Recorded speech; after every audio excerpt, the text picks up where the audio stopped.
surtout sociale.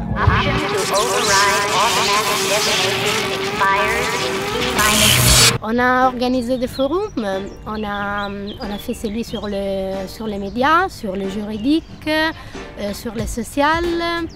Et après, le dernier jour, on a fait on l'appelle une table ronde, donc une sorte de réunion. On était tous ensemble. Il y avait le squat français, celui italien, il y avait plein de monde qui venait d'autres pays. Et on a commencé à parler de différents types d'autogestion, donc surtout entre la France et l'Italie. Et c'était aussi assez difficile parce qu'on avait du mal à comprendre et surtout parce que c'est nécessaire de contextualiser chaque squat par rapport au pays dans lequel il se trouve, donc au contexte politique, social, historique dans lequel un squat naît et bien occupé. Par exemple, on s'est dit, pour ce qui concerne la France, évidemment, en France, il y a un État qui est beaucoup plus présent.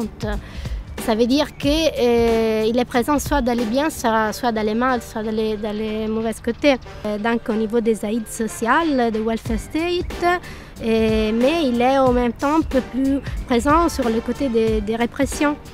C'était pas surtout intéressant de se confronter sur ces points-là, mais surtout de trouver un moyen pour faire des propositions, pour construire un parcours commun des revendications au niveau plus européen.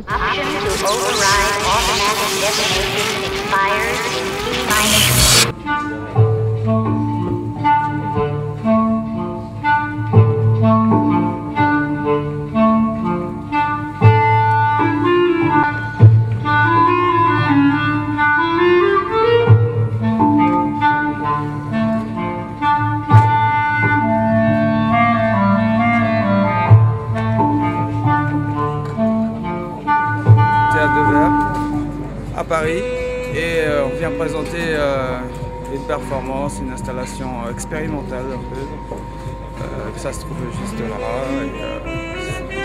C'est très chaotique, très difficile à exprimer, à expliquer. Mais c'est bien, en tout cas le lieu ici est formidable, j'avais jamais vu un squat aussi énorme et aussi formidable. Les esprits, les énergies sont bien. Et donc voilà, je suis content d'être là.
Il n'y a pas de leadership, personne n'incarne l'intersquat.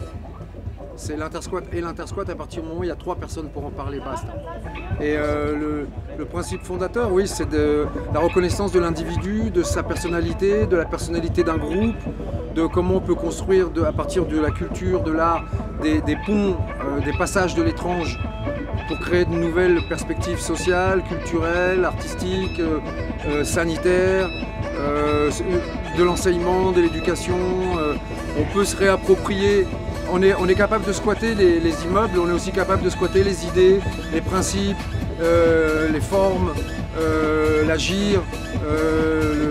Voilà, on peut se réapproprier les choses et se les redistribuer. Et surtout, le constat, c'est que les squatteurs et les personnes qui vivent en dessous ou dans l'exclusion, en dessous du seuil fixé par le libéral total, et bien là, il se passe des choses, il y a des vraies perspectives de politique ascendante qui émanent des gens et de la rencontre des gens.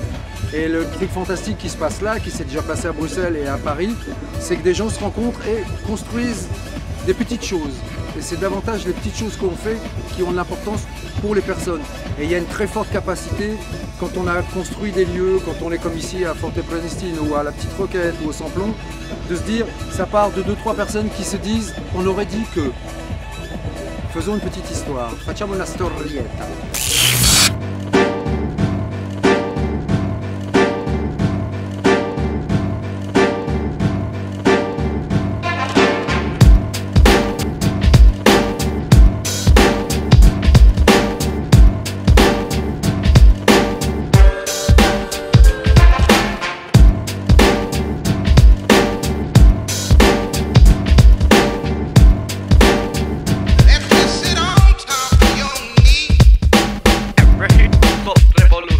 Madrid.